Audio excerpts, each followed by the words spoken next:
باللہ من الشیطان الرجیم بسم اللہ الرحمن الرحیم. عزیزان من، آج جون 1982 کی 11 تاریخ ہے اور درس قرآن کریم کا آغاز سورہ الحجرات کی آیت 16 سے ہو رہا ہے. آخری 3 آیتیں ہمارے زیر درس ہوں گی آج.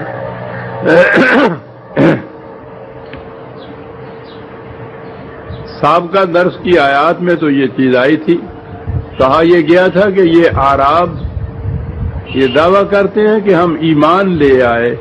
ان سے کہیے کہ یہ نہ کہیں، ان سے یہی کہیے کہ ہم نے اس اسلامی نظام یا حکومت کے سامنے سر تسلیم خم کر دیا ہے. ایمان ان کے دل کی گہرائیوں میں ابھی اترا نہیں، اور اس کی نشانی علامت یا ثبوت یہ ہوتا ہے کہ یہ کس حد تک قوانین خداوندی کی اطاعت کرتے ہیں. تو یہ اگر ان کی اطاعت کرتے رہے تو پھر اس کی یہ دلیل ہوگا کہ قرآن ایمان ان کے دل میں اتر گیا ہے. تو میں نے عرض کیا تھا کہ قرآن کی روح سے ایمان کو ایمان کہا ہی اس وقت جائے گا جبکہ اس کا مظاہرہ قوانین خداوندی کی اطاعت سے ہو. محض چند الفاظ دہرا دینا اور اسے ایمان نہیں کہا جا سکتا. اب اگلی آیت یہ ہے، قل اتعلمون اللہ بدینکم. کہا کہ اس طرح سے زبانی چند الفاظ دہرانے سے تم سمجھتے ہو کہ تم صاحب دین ہو گئے، تو تم خدا کو اپنے دین کی اطلاع دیتے ہو کہ یہ دیکھ لیجئے. تو کہا کہ یہ چند الفاظ دہرا دینے سے تو یہ بات نہیں. تم اطلاع کیا خدا کو دو گے؟ واللہ یعلم ما فی السماوات و ما فی الارض واللہ بکل شیء علیم. وہ تو کائنات کے ذرے ذرے کا علم رکھتا ہے. اس لیے یہ سوال ہی نہیں ہے کہ تم چند الفاظ دہرا کر خدا کو یہ اطلاع دے دو کہ دیکھ لیجیے صاحب ہم صاحب ایمان ہو گئے، ہم ایمان لے آئے. اس کی ضرورت نہیں ہے. ہم جانتے ہیں کہ جو کچھ تم کر رہے ہو یہ کیا ہے. بڑی اہم آیتیں ہیں. جہاں تک وہ تو قرآن قیامت تک کے لیے ہے، یہ بات اس زمانے کے اعراب کی نہیں کر رہا. اس زمانے میں وہ مخاطب تھے، ان سے بات کی. آج ہم مخاطب ہیں، ہم سے وہ بات کہہ رہا ہے کہ کس طرح سے تم دعویٰ ایمان کر سکتے. اور پھر یہ کہ چند الفاظ دہرا کر اور دہرا کے ہی نہیں، ہم کوٹھے پہ چڑھ کے جناب دعائی دے دے کر جسے ہم کہتے ہیں، ہم آپ کو لاؤڈ اسپیکروں کے ذریعے سے ہم اس تک خبریں پہنچاتے ہیں. تو کہا کہ یہ چیزیں ان الفاظ کے دہرا دینے سے تم ہمیں اس کا مطلع کر رہے ہو کہ ہم ایماندار ہو گئے، ہم دیانتدار ہو گئے، ہم صاحب ایمان ہو گئے، ہم ایمان لے آئے. ہمیں علم ہے کہ یہ کیا ہے. تو وہ جانتا ہے ہم سے کہ ہم کیا کر رہے ہیں. اگلی بات کہی ان اعراب کے متعلق کہ یمنون علیک ان اسلموا. وہ کہا تھا کہ ایمان تو خیر یہ لائے نہیں، ایمان اس کو ابھی کہا نہیں جائے گا.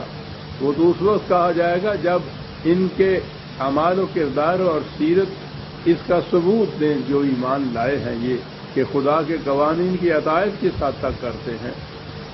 یہ کہا کہ ان سے کہیے کہ ہم تو صرف ہم نے سر تسلیم خم کیا ہے یا اسلام لائے ہیں جسے ہم اپنے الفاظ میں کہتے ہیں. کہتے ہیں کہ اتنے سے ہی تم پر کچھ احسان دھر رہے ہیں کہ بہت بڑا احسان کیا انہوں نے کہ جناب آپ کی جماعت میں شامل ہو گئے، اسلام لے آئے، ایمان لے آئے، بہت بڑا احسان کیا ہے. قل لا تمنوا علی اسلامکم. کہا تم تو ان سے یہ کہہ دو کہ جو کچھ تم یہ ایمان لائے بھی ہو، اسلام لائے ہو، تو اپنے اسلام کا احسان میرے سر پہ نہ دھرو کہ مجھ پہ کوئی احسان کیا ہے تم نے. دنیا میں تو یہ چیز ہے، یہ پارٹیاں بنتی ہیں ہمارے ہاں، پارٹیوں میں ممبروں کی تعداد بہت بڑا اثر رکھتی ہے. انہوں نے ووٹ لینے ہوتے ہیں، انہوں نے پھر الیکشن لڑنے ہوتے ہیں، ان الیکشنوں میں وہ ووٹ ڈالتے ہیں. تو کبھی تو ایک ووٹ بھی اتنا وزنی ہوتا ہے کہ وہ ادھر ادھر مارے مارے پھرتے ہیں کئی کئی دن ایک ایک ووٹ کو ایک ایک شخص کو اپنے ساتھ شامل کرنے کے لیے، اور وہ ساتھ شامل ہو جائے تو اس کا ووٹ جو ہے کئی دفعہ ڈیسائسو ہوتا ہے، فیصلہ کن ہوتا ہے۔ تو وہاں تو یہ صورت ہے کہ وہ اگر آ گیا ہے کوئی اس پارٹی کے اندر تو وہ پارٹی والوں پہ احسان دھرے گا کہ میں آیا ہوں تو تمہاری جیت ہوئی ہے۔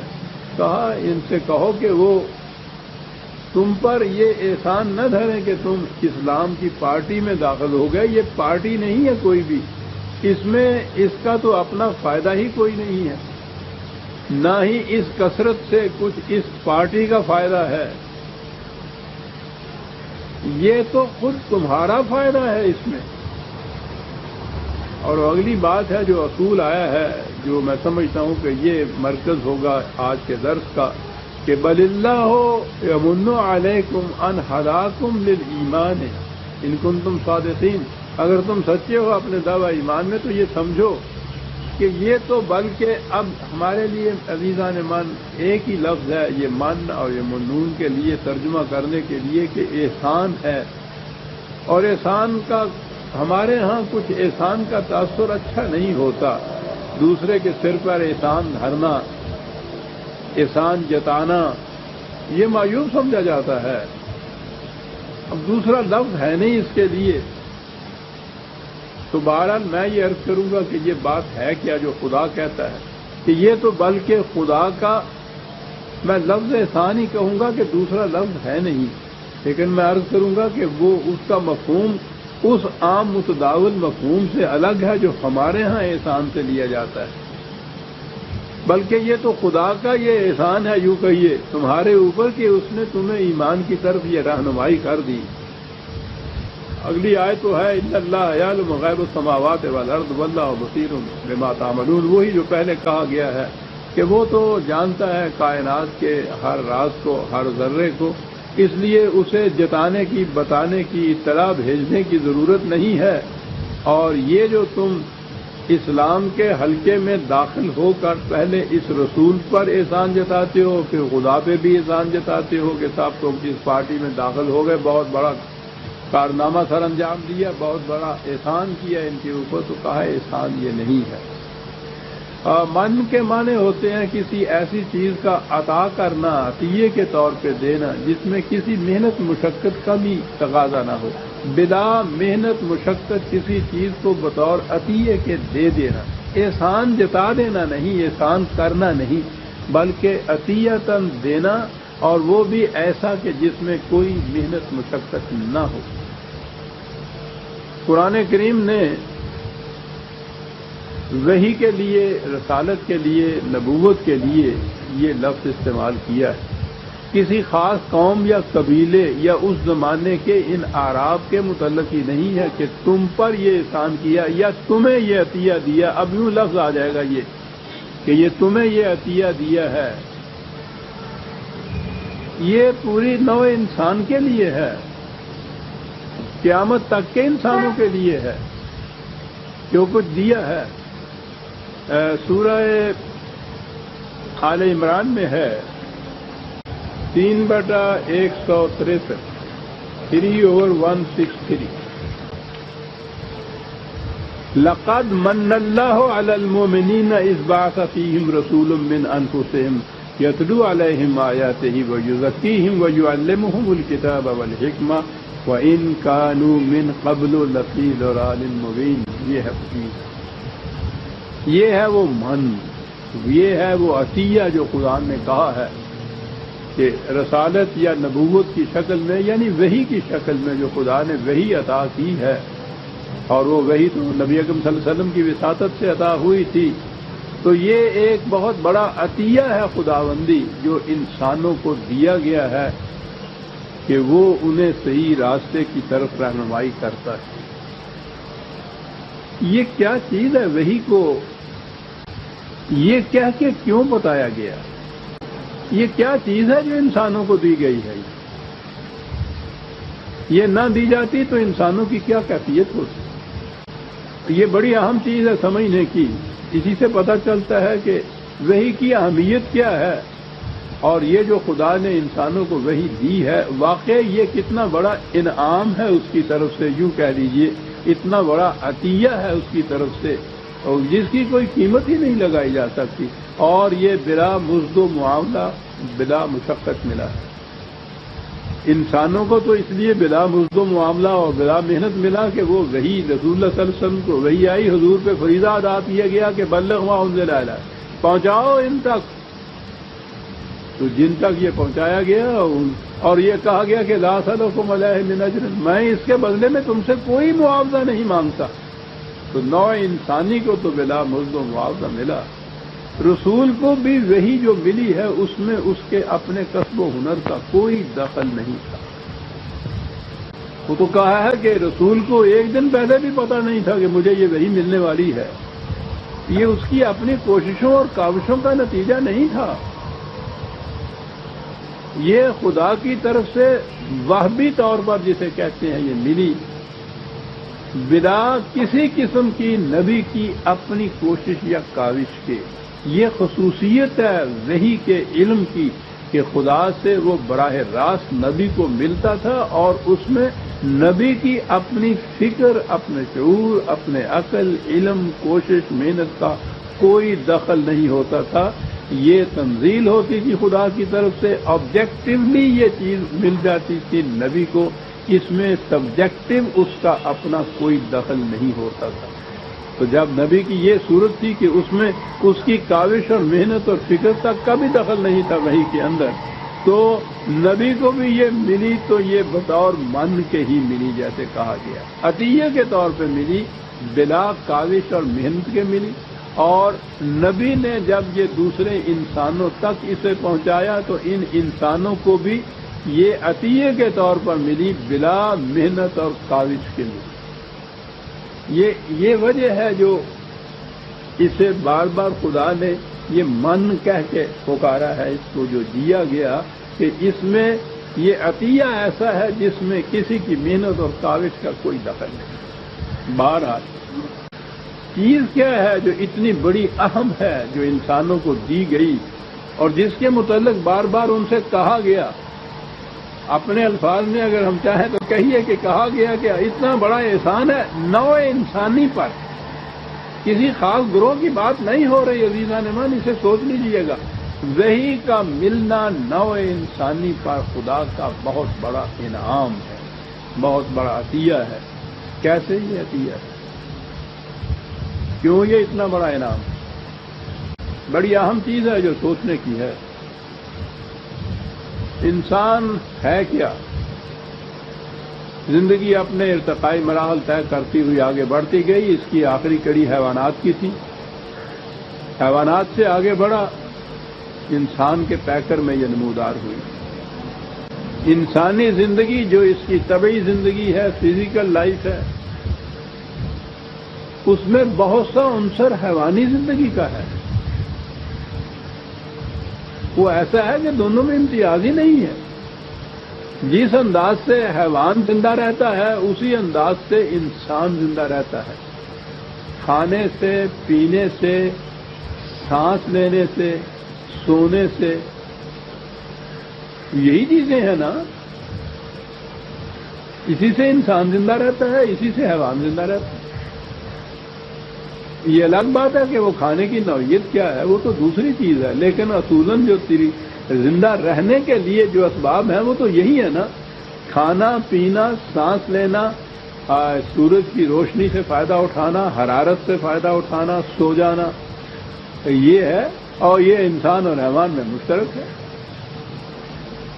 وہ عام طور پہ جو یہ محققین ہیں ان علوم کے، انہوں نے کہا کہ بنیادی طور پر 3 چیزیں ہیں ایسی حیوان اور انسان میں مشترک، یا انسان جو آگے بڑھا ہے تو یہ حیوانی زندگی جو پچھلی اس کی تھی اس سے یہ 3 چیزیں اپنے ساتھ لے کر آیا ہے۔ سیلف پریزرویشن، تحفظ خیش، اپنے آپ کو محفوظ رکھنا، اپنی زندگی کو، جان کو محفوظ رکھنا، پہلی چیز یہ ہے۔ سیلف ایگریشن، تغلب خیش، غالب رہنا دوسرے سے، اتنی قوت اپنے اندر رکھنا جس سے یہ اپنی حفاظت کر سکے دوسرے کے مقابلے میں، دوسرے پہ غالب رہے، اور سیلف پروکریشن اپنی نسل کو آگے بڑھانا۔ یہ تین چیزیں یہ لے کے آیا حیوانات کے ساتھ۔ یہ چیزیں جو ہیں حیوانات کے اوپر فطرت کی طرف سے کنٹرول ہے کہ وہ حیوان انہیں اسی حد تک استعمال کرے جس حد تک وہ اس کے لیے مفید ہے۔ فطرت آگے بڑھنے نہیں دیتی، کتنا ہی زیادہ چارہ کیوں نہ رکھا ہو، جب پیٹ بھر جاتا ہے بیل کا تو وہ فطرت خود کنٹرول کر لیتی ہے، باقی چارہ وہ چھوڑ دیتا ہے، بیٹھ جاتا ہے آرام سے۔ یہ ایگریشن اس کا بھی جو ہے وہ اس حد تک ہی ہوتا ہے کہ شیر کو ضرورت ہوتی ہے کہ وہ ہرن کو چیر پھاڑ کھائے۔ ایک ہی ہرن جب اس کا پیٹ بھر جاتا ہے تو باقی 10 ہرن چارتے ہیں پھرتے ہیں، وہ اس تک نہیں جاتا، فطرت نے کنٹرول رکھا ہے اس کے اوپر۔ نسل کشی کا جہاں تک تعلق ہے وہ فطرت کا کنٹرول ہے۔ سارا سال بیل اسی گایوں کے گلے کے اندر چرتا پھرتا رہتا ہے، کبھی نگاہ اٹھا کر بھی نہیں دیکھتا تھا۔ نہ گایوں کو اس کی تمیز ہوتی ہے کہ یہ کوئی نر یا مذکر ہے اور ہم تانیث میں ہیں، کوئی سوال ہی نہیں ہے۔ لیکن جب ادھر کا اشارہ ہوتا ہے،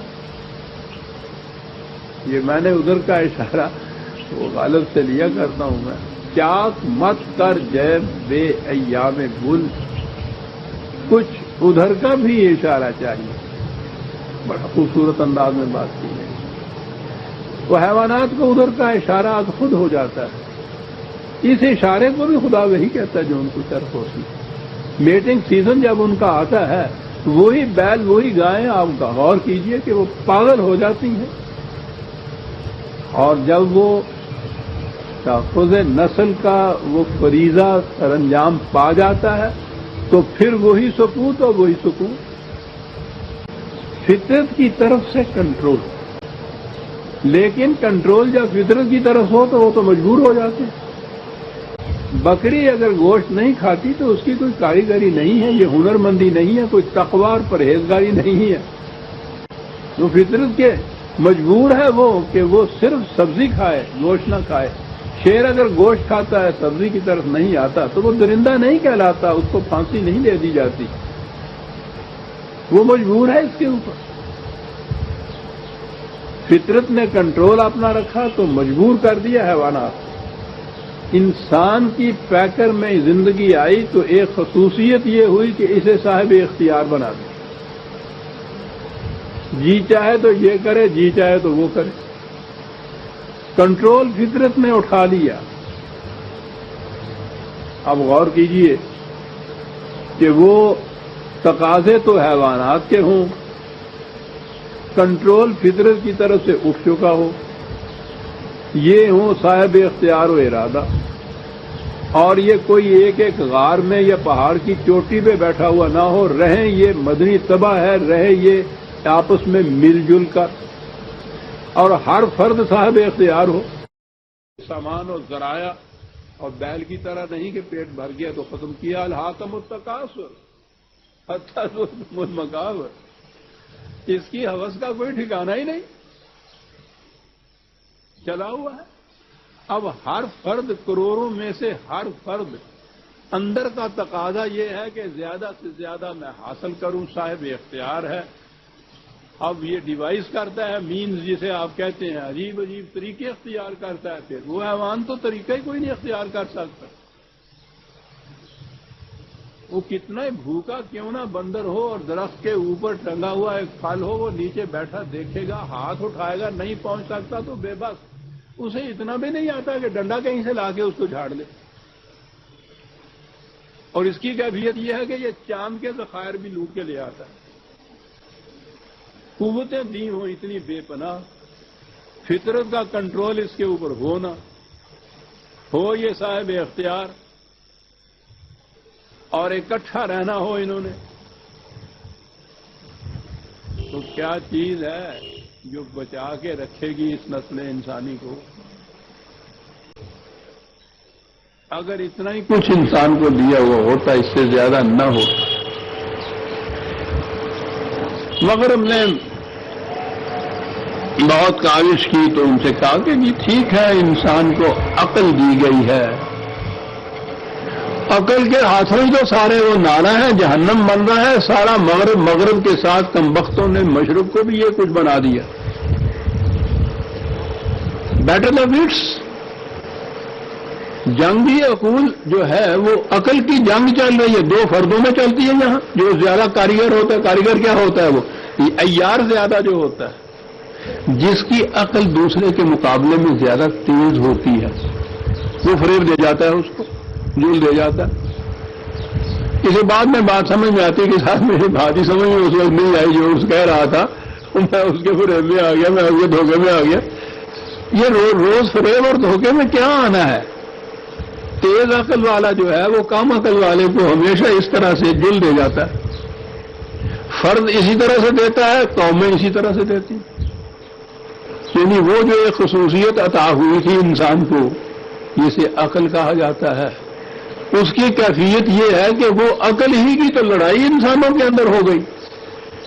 اب کیا ہوا؟ تقاضے ہوئے حیوانیت کے، اور وہ ہوئے بے حد و نہایت، اس پہ کوئی حد نہیں.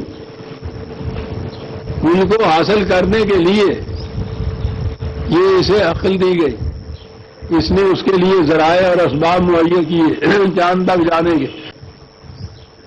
مل جل کر رہنا ہے. عقول کی جنگ ہوئی آپس میں ایک دوسرے کی، جو زیادہ یار ہے زیادہ کامیاب. پس گئی انسانیت، لٹ گئے غریب. عزیزان من، اگر آپ آج کل یورپ کا لٹریچر کہیں پڑھ رہے ہیں تو آپ کو معلوم ہو، ہم لوگ تو یہ چھوٹے چھوٹے پیمانے کے اوپر اس جبر اور جور اور بھوک اور پیاس کے ہاتھوں کچھ روتے ہیں. ان کی چیخیں آپ سنیں تو سن نہیں سکتا، آدمی آسمان تک جا رہی ہیں. اس لیے کہ وہ اجتماعی اور قومی چیخیں ہیں ان کی. قوموں کے اوپر جو قوموں کے ہاتھوں بیت رہا ہے، کوئی ان میں سے رات کو اطمینان سے سو ہی نہیں سکتا. کیا ہو سپر پاور جناب کھا جائیں گے.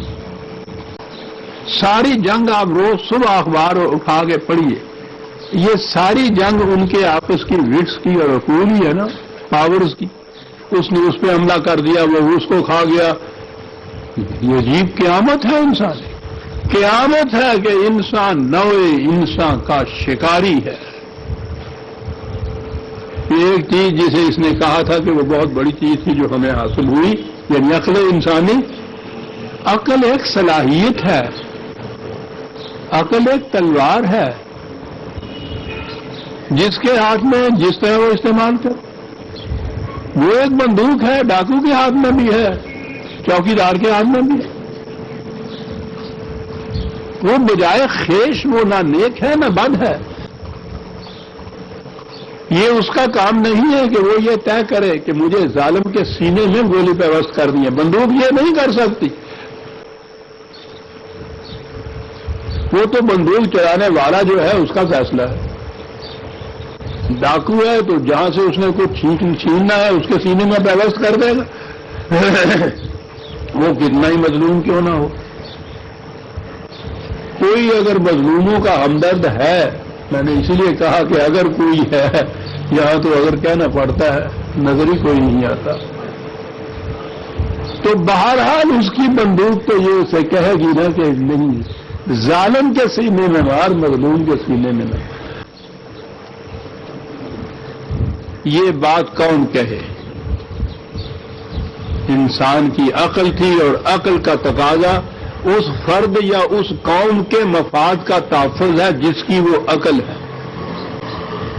جوڑ کے الفاظ میں انسانی عقل تو اسی طرح اپنے مفاد کے پیچھے چلتی ہے جیسے کتے کے پاؤں اس کے ناک کے پیچھے چلتے ہیں. بڑی عمدہ تشبیہ ہے. اس کی ناک رہنمائی کرتی ہے نا کہ وہاں ہے وہ گوشت پڑا ہوا. یہ ٹانگیں نہیں فیصلہ کرتی، وہ چلتی چلی جاتی ہے جدھر اس کی ناک چلاتی ہے. کہا یہ انسانی عقل تو کتے کی ناک ہے. جہاں یہ اپنے شکار کی بو سونگتی ہے، اس کی ٹانگیں اس کے پیچھے پیچھے چلنے شروع کر دیتی. 、، . ، . . . . . . . . . . . . . . . . . . . . . . . . . . . . . . . . . . 。. 。۔ ۔۔۔۔۔۔ ۔ ۔ ۔ ۔ ۔ ۔ ۔ ۔ ۔ ۔ ۔ ۔ ۔ ۔ ۔ ۔ ۔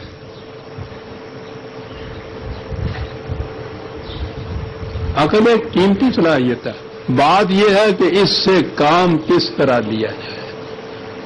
اقبال کے الفاظ میں بہت کچھ لکھا ہے اس نے اس عقل کے خلاف. آدمی اندر جہان خیر و شر کم شناست نفع خود را از ضرر. کہا دوسرے کا تو ایک طرف رہا، انسان خود اپنے نفع نقصان کے متعلق بھی کچھ فیصلہ صحیح نہیں کر پاتا. بہت کم پہچانتا ہے یہ نفع و نقصان کو. اور پھر کس میں داند زشت و خوب کار چیز زیادہ ہموار و ناہموار چیز، اسے معلوم ہی نہیں ہوتا. ہزاروں فیصلے ہم یہ کرتے ہیں، سینکڑوں فیصلے ہم یہ کرتے ہیں پوری عقل و فکر اور مشورے اور ترکیب کے بعد کہ یہ ہمارے حق میں نہایت غور و تدبر کے بعد مشوروں کے بعد بھی ایک فیصلہ کرتے ہیں. تھوڑی دور چلنے کے بعد یہ ہوتا ہے کہ صاحب بڑے نقصان دہ سانس ہے، بڑا غلط فیصلہ ہو گیا یہ جو ہم نے کیا. پھر ایک فیصلہ یہ ہے کہ میں نے جو فیصلہ کیا سمجھ سوچ کر وہ میرے لیے تو فائدہ مند ہوا، میرے ساتھ جانے والا جو ہے اس کے لیے نقصان کا باعث ہو گیا. اس فیصلے کو کیا کہیں گے آپ؟ زیادہ سے زیادہ اگر عقل صحیح کام بھی کرے تو جس کی یہ عقل ہے اس کے فائدے کی بات کرے گی نا. اقبال اسے عقل خود بھی کہتا ہے. عقل خود بھی غافل از بہبود غیر، نفع خود بیند نہ بیند سود غیر. ہر شخص اپنا فائدہ کوئی، جو یہ نہیں سوچتا اسے پاگل کہتے ہیں. پاگل ہو گیا، اسے اپنے نفع نقصان کی بھی پہچان نہیں. یعنی پاگل وہ ہوتا ہے اپنے نفع نقصان. تو زیادہ سے زیادہ جو عقل نے کام دیا وہ یہ ہے کہ اپنا ایک فرد کا یا پھر ایک قوم کا نفع جو ہے اس کے لیے یہ کرے، دوسروں کی اس کی فکر نہیں ہے. یہ عقل اور عقل میں نے عرض کیا تھا کہ ہمارے ہاں الفاظ نہیں ہیں، ابھی زبان کی کوتا دامنی ہے. ان کے ہاں یہ الفاظ وہ تنگ آ کر انہوں نے تجربے کرنے کے بعد پھر مختلف الفاظ قائم کیے اپنے ہاں. عقل کے لیے ایک تو ان کے ہاں انٹیلیجنس ہے اور اس کا نتیجہ جو ہوتا ہے وہ کلیورنیس ہوتا ہے، عیاری. اقبال نے بھی تو یہ کہا ہے کہ عقل عیار ہے، 100 بھیس بنا لیتی ہے. عشق بیچارہ نہ صوفی ہے نہ ملا نہ حکیم، عقل عیار ہے 100 بھیس بنا لیتی ہے. انٹیلیجنس ان کے ہاں اس کا نتیجہ کلیورنیس ہوتا ہے. اور دوسری چیز ان کے ہاں ہوتی ہے جسے ریزن کہا جاتا ہے، اس کا نتیجہ ان کے ہاں وزڈم ہوتی ہے. عجیب الفاظ. اور آپ وجد میں آ جائیے تو پھر آئیں گے قرآن کی طرف. تو ریزن کے متعلق ان کے ہاں ڈیفینیشن یہ ہے کہ to see things as they are.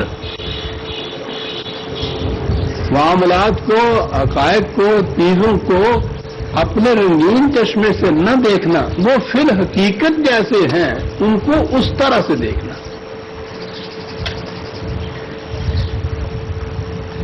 اس میں وہ ریزن کیا، بڑی عجیب چیزیں ہیں یہ. اب یہ چیز کہ کوئی بات جو کرنی ہے اس میں یہ چیز دیکھنا کہ فی الحقیقت یہ نفع بخش ہے یا نقصان دہ، فی الحقیقت. اور پھر نفع بخش کس کے لیے ہے؟ فرد کے لیے نہیں، قوم کے لیے نہیں، پوری انسانیت کے لیے. قرآن نے کہا کہ یاد رکھو یمکث فی الارض ما ینفع الناس. بقا صرف اس عمل کے لیے ہے جو پوری نوع انسانی کے لیے نفع بخش.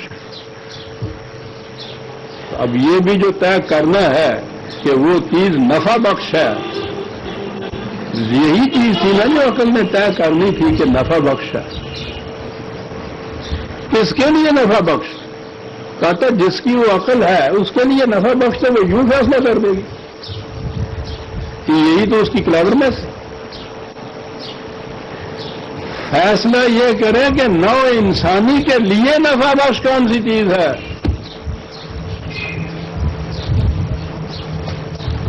اور اس نے یہ کہا کہ اس کے لیے عقل انسانی خواہ وہ جمع بھی ہو جائیں تو یہ فیصلہ نہیں کر سکتی نو انسانی کے لیے کون سی چیز نفع بخش ہے۔ وہ جو ریزن کی ڈیفینیشن ہے جو to see things as they are, جیسی وہ ہے چیز ویسا دیکھنا، اس میں کسی کے جذبات کو دخل نہ ہو، عقل ہیلا جو کو دخل نہ ہو، انسان کے جذبات مفاد پرست کو دخل نہ ہو، ان چیزوں کو دخل نہ ہو، تو یہ تو کسی انسان سے بھی ممکن نہیں، ساری انسانیت بھی مل جائے تو اس سے ممکن نہیں۔ ان کے فیصلے میں تو کہیں نہ کہیں کوئی شائبہ ایسا آ جائے گا، انسانیت نہیں اس سے ورے کا فائدہ جس کے اندر مضمر ہوگا۔ یہ فیصلہ اس قسم کے جذبات، اس قسم کے تاثرات، ان رنگینیوں سے بلند خارج میں آبجیکٹولی وحی خداوندی کر سکتا ہے، کوئی اور نہیں کر سکتا۔ خدا جذبات سے بلند ہے، کوئی اور جذبات سے بلند نہیں ہے۔ وحی کی خصوصیت یہ ہے کہ ما ینطق عن الہویٰ، اس میں اس وحی دینے والے کے اپنے جذبات کا بھی کوئی دخل نہیں ہوتا، خالصتاً۔ اسی لیے اس کے لیے نزول کا لفظ آیا ہے کہ اس میں بار بار عرض کر چکا ہوں، یہ انگریزی کا ہی لفظ ہے جو خارجی اس میں یہ کہے گی، خارجیت کہنے سے تو بات کچھ اور ہو جاتی ہے، آبجیکٹیوٹی جسے آپ کہتے ہیں، انسان کی کسی قسم کے بھی جذبات اور عقل و فکر و دلائل کا کوئی دخل نہ ہو، خارج میں ایک حقیقت جیسے وہ ہے ویسے وہ آئے، یہ ہے وہی۔ پوری نو انسانی کے مفاد کو سامنے رکھ کر ہدایت یا رہنمائی یا اصول یا اقدار یا قوانین دینا، کیا یہ نو انسانی کے اوپر احسان عظیم ہے یا نہیں؟ قد من اللہ علی المؤمنین، لفظ احسان مجھے بولنا پڑا، ہم اس کے ممنون کرم ہیں۔ پھر اقبال نے یہ بات کہی تھی کہ عقل خود بھی غافل از بہبود غیر، نفع خود بیند نہ بیند سود غیر، اور وہی حق بینندہ سود ہما۔ یہ فرق ہے عزیز مان، در نگاہش سود و بہبود ہما، پوری نو انسانی کی منفعت جو ہے جس کے سامنے وہ ہے وحی خداوندی، اس سے نیچے اس سے ورے اس ممکن ہی نہیں ہے کوئی کہ پوری انسانیت کے نفع اور نقصان کے لیے فیصلہ کر سکے۔ اس کا نام ہے وحی خداوندی۔ سوچئے کہ انسان جس حیات کے اندر پیدا کیا گیا، حیوانی جذبات، انسٹنکٹس، جبلتیں، یہ اس کے اندر داخل ہیں، اس میں زندہ رہنا ہے، اس نے اپنے آپ کو محکم بھی رکھنا ہے، اس نے افزائش نسل بھی کرنی ہے، اس نے اکٹھا بھی رہنا ہے، اور ان تمام کے لیے کوئی کنٹرول فطرت کی طرف سے اس کے اوپر نہیں ہے۔ صاحب اختیار ہے، حیوانی جذبات ہیں، صاحب اختیار ہے، مل جل کر رہنا ہے، اور پھر جو اپنی اصلی قوتیں ہیں وہ بے پناہ ہے۔ کتنی وسعت اس کی صاحب، وہ کہتے ہیں کہ ایسی میزائلیں ہیں کہ نیو یارک میں بیٹھے ہوئے ماسکو کے اوپر مار کر دیں گے، اور یہ اب تو وہ یہ کہتے ہیں ہم چاند پہ مار کر دیں گے۔ وسعتیں ایسی اس کی صلاحیتوں کی، اور کنٹرول کوئی نہ اس کے اوپر لے دے کہ ایک عقل بھی تھی، اور عقل کا فریضہ فرد کا ہو، گروہ کا ہو، قوم کا ہو، اپنا مفاد تکنا ہے، اپنے مفاد کی حفاظت ہے۔ اور جب مختلف گروہ ہوں، مختلف قومیں ہوں، مختلف افراد ہوں، ہر ایک اپنا اپنا مفاد دیکھے، صلاحیتیں بے پناہ ہوں، تو اس کے بعد کیا ہوگا؟ یہی جو ہو رہا ہے. چھوٹے پیمانے کے اوپر ایک جہنم ہمارے یہاں موجود ہے، بڑے پیمانے کے اوپر پورے عالم کی دنیا کے اندر موجود ہے. تو یہ بات ذہن میں آ گئی نا عزیزان مان، کہ یہ وحی کا ملنا انسانیت کے لیے کتنی بڑی نعمت، کتنا بڑا انعام ہے. لیکن اس کا کام تو وحی کا دے دینا نا، صرف وحی کے مطابق زبردستی چلانا اگر ہو تو وہ تو حیوانی سطح کے اوپر آ گیا، پھر وہ تو مجبور ہو گیا. یہ پھر وہاں فطرت کا کنٹرول تھا، یہاں بھی وہ فطرت ہی کا کہہ لیجیے، اور اس کا کیا نام رکھیں گے آپ. یہی تو شرف انسانیت ہے کہ وہ اس کے اختیار کو چھینتا نہیں. بڑی چیز ہے. اور خدا ہونا تو جچتا ہی اسی کو ہے کہ اتنی بے پناہ قوتوں کا مالک سامنے دیکھ رہا ہے کہ یہ سارا کچھ کر رہا ہے. کیا مشکل ہے اس کے لیے؟ ایک فرد تو ایک طرف پوری کی پوری قوم کا گلا گھونٹ دے ایک سیکنڈ کے اندر. بالکل نہیں گھونٹتا. معاف رکھیے اگر انورٹڈ قومیں میں کہہ دوں کہ بڑا ہی وسیع ظرف ہے.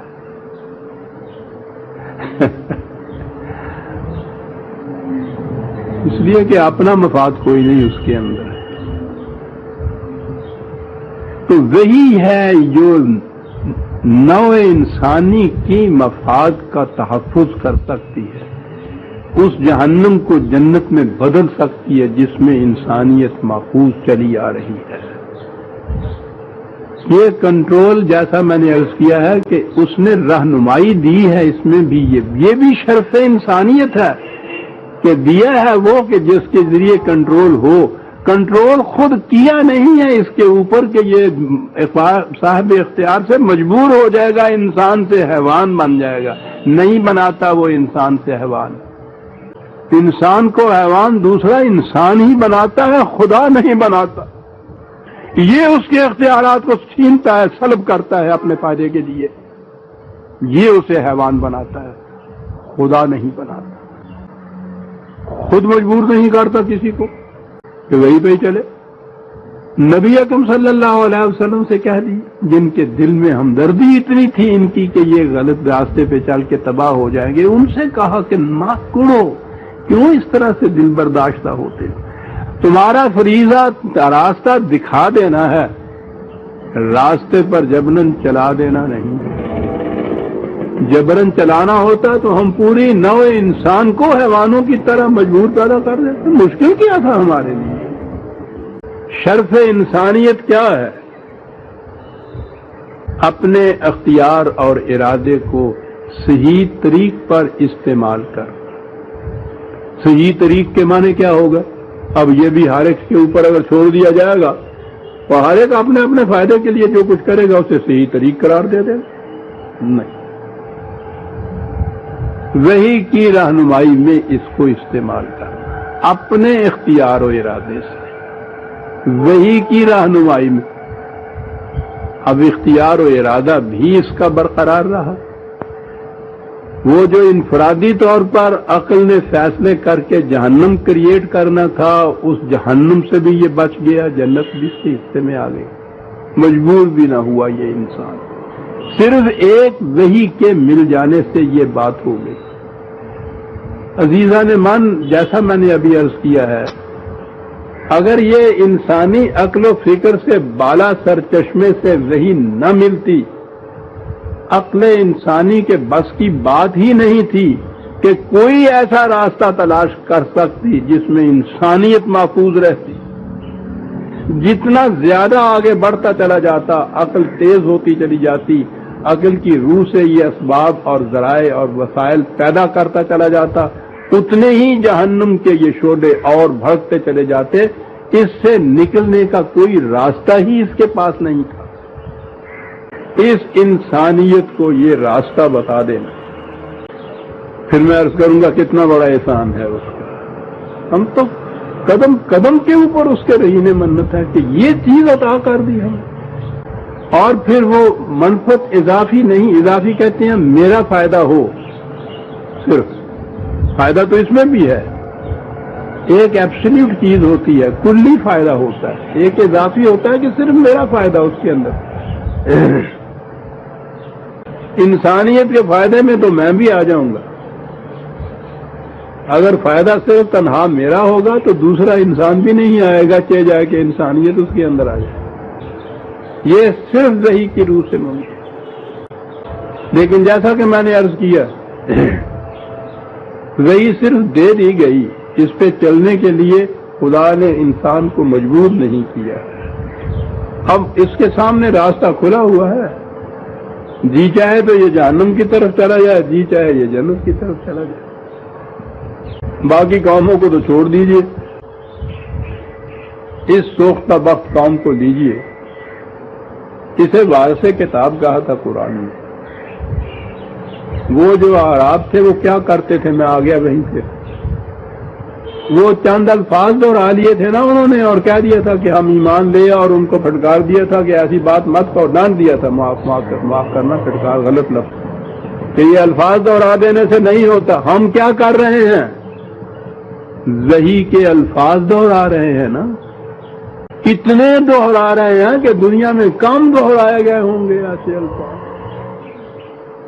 مسلسل صبح و شام، شام و سحر، ہر مہینے میں اور سال میں، سال کے ہر دور میں، راتوں میں، دن میں، شبانہ میں، شبینے میں دہرا رہے ہیں. وہ کیا کر رہے تھے؟ انہوں نے دہرائے تھے نا کچھ الفاظ، اور کہہ دیا تھا ہم ایمان لائے، اور کہا مت کہو کہ ہم ایمان لائے. ہم بھی الفاظ دہرا رہے ہیں. اگلی بات جو ان سے کہی تھی کہ ثبوت اس کا یہ ہے، وَإِن تُطِيعُوا اللَّهَ وَرَسُولَهُ لَا يَلِتْكُم مِّنْ أَعْمَالِكُمْ شَيْئًا. اطاعت قوانین خداوندی یہ ثبوت ہے ایمان کا. سوچئے تو صحیح کہ ہم کس مقام پہ. پھر سوچئے تو صحیح کہ وحی کے الفاظ دہرا لینے سے اگر کچھ فائدہ ہوتا تو ان اعراب کو کچھ تو رعایت دی جاتی. 5% مارک کی صحیح خوش خطی سے نمبر ہی دے دیتے جاندے، نہیں دیے گئے. نمبر تو اعمال کے ملتے ہیں، الفاظ دہرانے کے نہیں ملتے. کس کام آئی ہے وہی ہمارے؟ اتنی بڑی نعمت جو اس نے دی.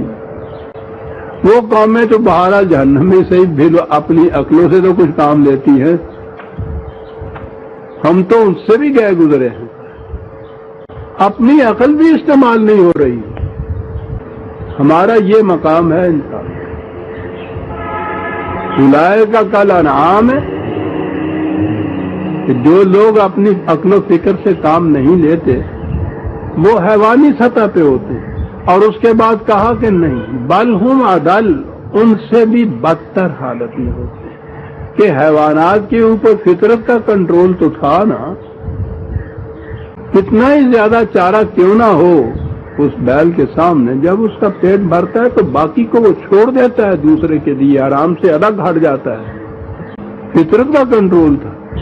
اس کم وقت پہ وہ کنٹرول ہے نہیں، اور کوئی کنٹرول اپنے اوپر اس نے رکھا ہوا نہیں.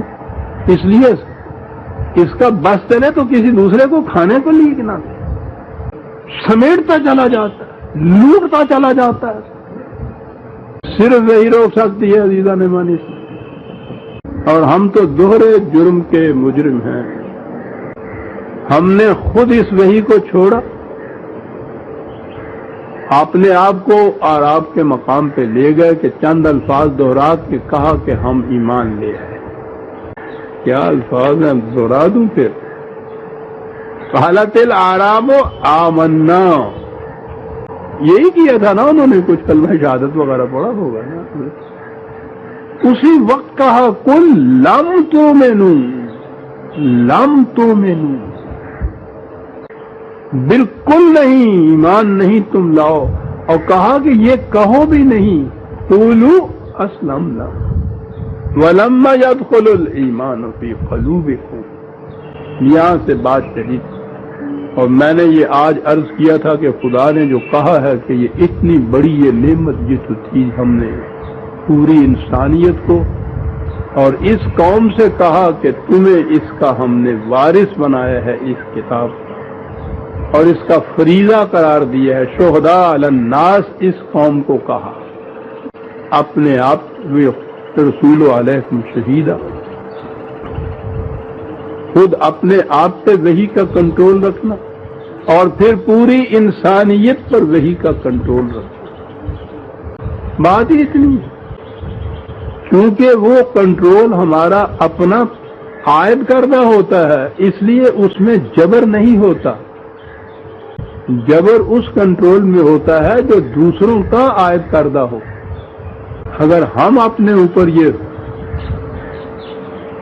پابندی عائد کرتے ہیں، جیسے میں مثال دیا کرتا ہوں کہ صبح اٹھ کے 3 میل کا ہم سیر کیا کریں گے، 3 میل کی سیر کیا کریں گے، اور جاتے ہیں پابندی سے، وہ جبر نہیں ہے. جبر وہی ہے کہ یہ تھانے دار اگر ہمیں یہ کہے کہ ہر صبح آ کے یہاں حاضری دیا کرو، یہ فرق ہوتا ہے. تو یہ ہے عزیزان من قرآن کریم کی روشنی میں ہمارا مقام. یہ سورہ الحجرات کی آخری آیت تھی. ان اللہ یعلم غیب السماوات والارض واللہ بصیر بما تعملون. خارجی کائنات کے تو ذرے ذرے سے واقف ہونا ہوا ہی. وہ کہہ سکتا تھا یہ انسان کے ہوا کرے، ہمارے ساتھ تو یہ تعلق نہیں ہے. فوراً ہی اس نے کہا. وہاں تو کہا ہے یعلم غیب السماوات، یہاں کہا ہے بصیر بما تعملون.